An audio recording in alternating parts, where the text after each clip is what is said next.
वह आदमी भूरे भालू के हमले से मरने ही वाला था, लेकिन पलटवार करने के बजाय उसने जमीन पर लेटकर मौत का नाटक किया ताकि भालू को धोखा देकर अपनी जान बचा सके। लेकिन भूरा भालू जानवर होने के बावजूद बेवकूफ नहीं था। वह इतनी आसान चाल में नहीं फंसने वाला था। अगले ही पल भालू ने अपना बड़ा पंजा उठाया और आदमी का सिर नीचे पटक दिया। आदमी के सिर में बहुत तेज दर्द हो रहा था, लेकिन उसने आंखें बंद कर लीं, दांत भींच लिए और सहने की कोशिश की। अचानक भालू ने उसे धक्का देना जारी रखा। उसने अपने पैर उठाए और कई बार दबाया ताकि ये पक्का कर सके कि आदमी पूरी तरह से शांत है। तभी उसकी रुचि खत्म हो गई और वह मुंह फेर लिया। यह देखकर कि भालू ज्यादा दूर नहीं गया है, उसने अपने लगभग टूट चुके शरीर को घसीटा और दर्द सहते हुए जमीन से अपनी शिकार की बंदूक उठाई, पास खड़े भालू पर निशाना साधा और गोली चला दी। लेकिन गोली का कोई असर नहीं हुआ। इसके बजाय भालू ने अचानक अपना असली रूप दिखाया और उसके गले पर तमाचा मारा। आदमी का दिमाग अचानक सुन्न हो गया। वह आदमी बस बेहोशी में अपने घाव को ढककर बेतहाशा जूझ रहा था। यह देखकर कि वह आदमी अब हिल नहीं रहा था, भालू आखिरकार भरोसे से भरकर वहां से चला गया। लेकिन जानवर तो जानवर ही होते हैं और इंसानी चालों से अक्सर धोखा खा जाते हैं। भालू को फिर से अपने जाल में फंसते देखकर जैसे ही उसने ऊपर देखा, उसे पता चला कि भालू का उसे मारने का कोई इरादा नहीं था। अगले ही पल कई 100 किलो वजन वाला वह बड़ा भूरा भालू अपना बल क्षेत्र घुमाकर एक और जबरदस्त हमला कर बैठा। किसी ने नहीं सोचा था कि इतनी चोटों के बावजूद वह आदमी अभी भी डटकर लड़ सकता है। आखिर में वह आदमी और भालू दोनों घाटी की तलहटी में गिर पड़े और फिर कभी हिल नहीं पाए। गश्ती दल को उस जगह को ढूंढने में कितना समय लगा, यह साफ नहीं हो पाया। जैसे ही उन्होंने शव खोला, वे उस दर्दनाक दृश्य को देखकर दंग रह गए। वे समझ नहीं पा रहे थे कि वह क्यों आया था, वह कैसे बच गया। लेकिन उस आदमी के जख्म इतने बुरे थे कि अनुभवी टीम डॉक्टर भी बेबस थे। वे बस सुई धागे से अलग हुए मांस को जोड़ सकते थे। संक्रमण से बचने के लिए कप्तान ने घाव धोने के लिए पानी की आखिरी बोतल इस्तेमाल की। लेकिन उप कप्तान यह देखकर बहुत नाखुश हुआ। उसे लगा कि यह सबका समय बर्बाद कर रहा है। मरते हुए आदमी को देखकर कप्तान को सच्चाई का एहसास हुआ, लेकिन उसने भी जिंदगी और मौत देखी थी। वह किसी को अकेला कैसे छोड़ सकता था।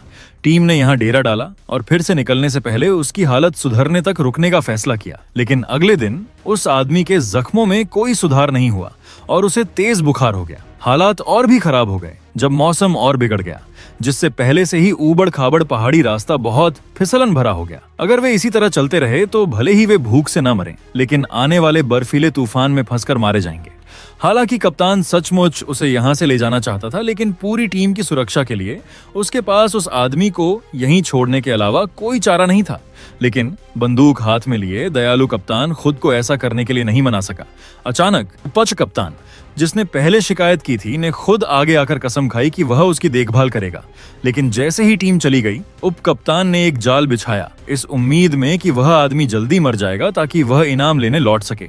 लेकिन कई दिन बीत गए और वह आदमी मरा नहीं। उल्टा वह तेजी से तंदुरुस्त होता गया। उसकी आंखें अपने साथियों से भी ज्यादा चमकदार लगने लगीं। उप कप्तान हैरान था, लेकिन जब उसे एहसास हुआ कि जब तक वह आदमी जिंदा है उसे इनाम नहीं मिलेगा, तो वह अचानक गुस्से से भर गया।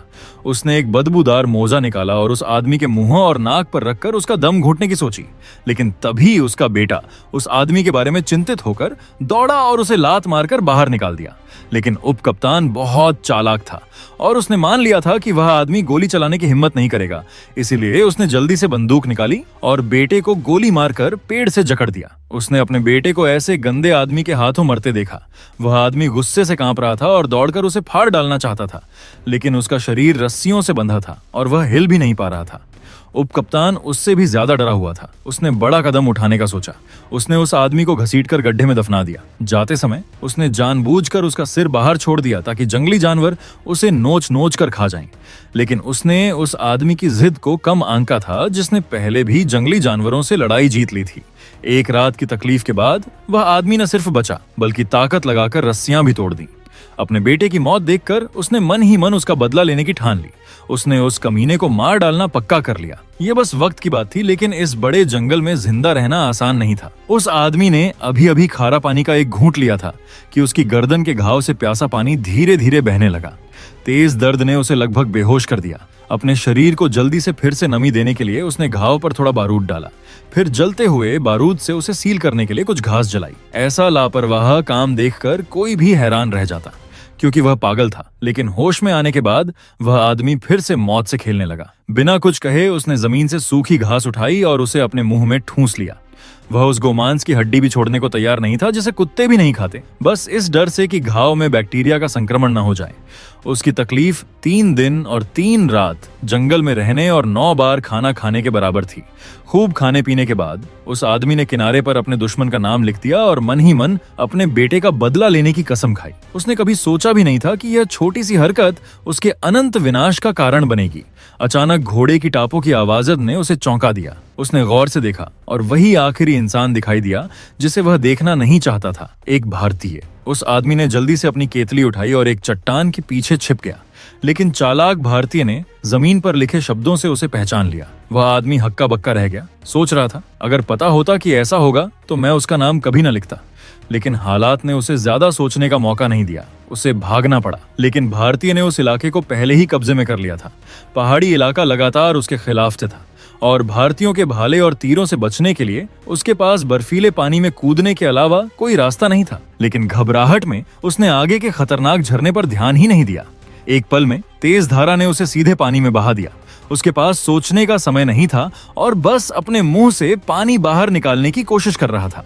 गनीमत थी, घबराहट में उसने तैरते हुए लकड़ी का टुकड़ा पकड़ लिया और बच गया। लेकिन ठंडी हवा और पानी ने उसे लगभग जमा ही दिया। बचने के लिए उसने कुछ घास इकट्ठा की और चकमक पत्थर से आग जलाने की कोशिश की, लेकिन पत्थर पहले ही समंदर के पानी में भीग चुका था और रात भर वह आग नहीं जला पाया। हालात और बिगड़ गए। उसके कंधे पर समंदर के पानी से भीगा घाव सड़ने लगा। लंबे वक्त तक कुछ न खाने से वह आदमी भूख से पागल हो रहा था।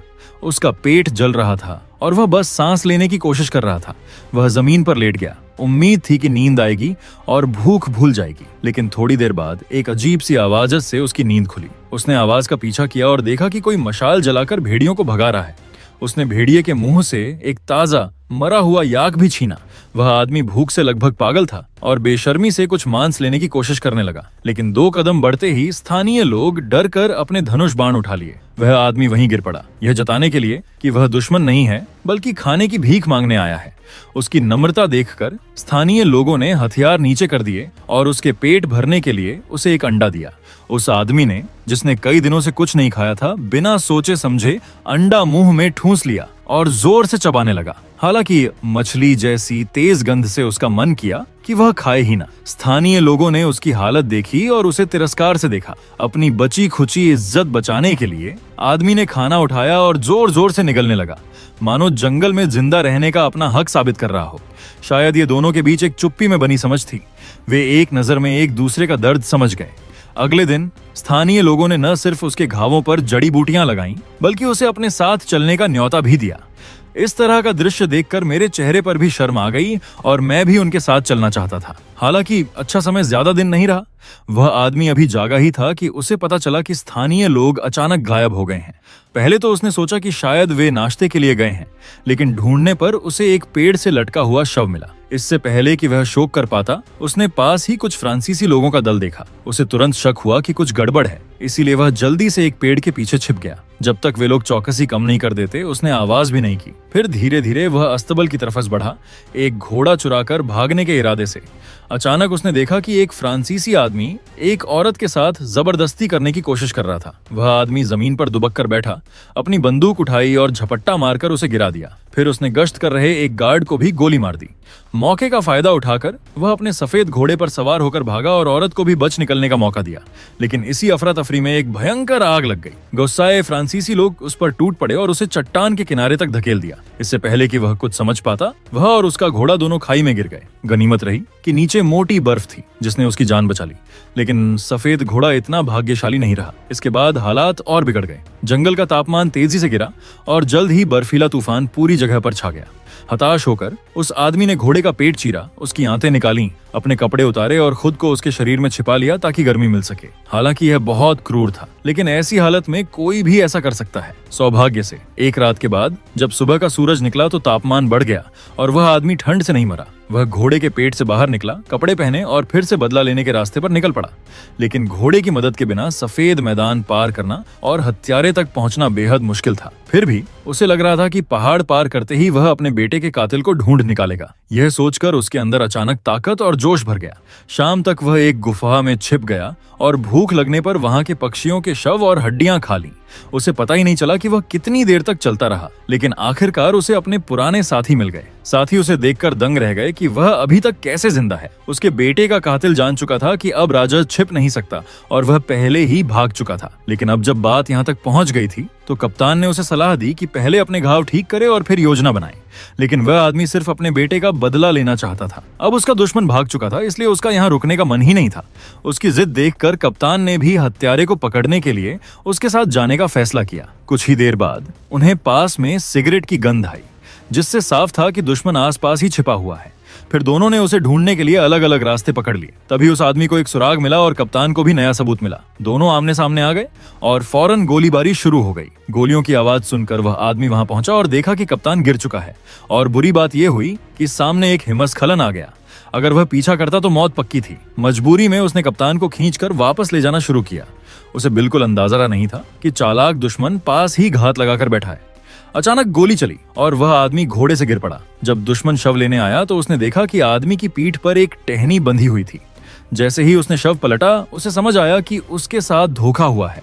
तभी 2 गोलियां चलीं और दुश्मन के हाथ में चोट लगी। वह भाग तो गया, लेकिन बहुत खून बह जाने से ज्यादा दूर नहीं जा पाया और आखिरकार उस आदमी के हाथ लग गया। दोनों में भीषण लड़ाई हुई। वे एक दूसरे से जूझते रहे, लेकिन जल्दी ही आदमी ने मौका पाकर उसकी बांह पकड़ ली और चाकू से वार किया। जैसे ही वह उसे खत्म करने वाला था, अचानक घोड़ों की आवाज गूंज उठी। ये वही भारतीय थे। जंगल का कानून यही था कि ताकतवर ही जीता है। मजबूरी में आदमी ने दुश्मन को नदी में फेंक दिया और उसका अंतिम संस्कार भारतीयों पर छोड़ दिया। धीरे धीरे पास आते घोड़ों की आवाज उसके जीवन के अंत का संकेत थी।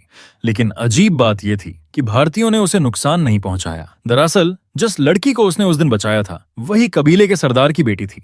उसने समझ लिया था कि भारतीय अब भी बाहरी लोगों से नफरत करते हैं और उन्होंने उसे सिर्फ उसकी पिछली मदद का बदला चुकाने के लिए छोड़ दिया।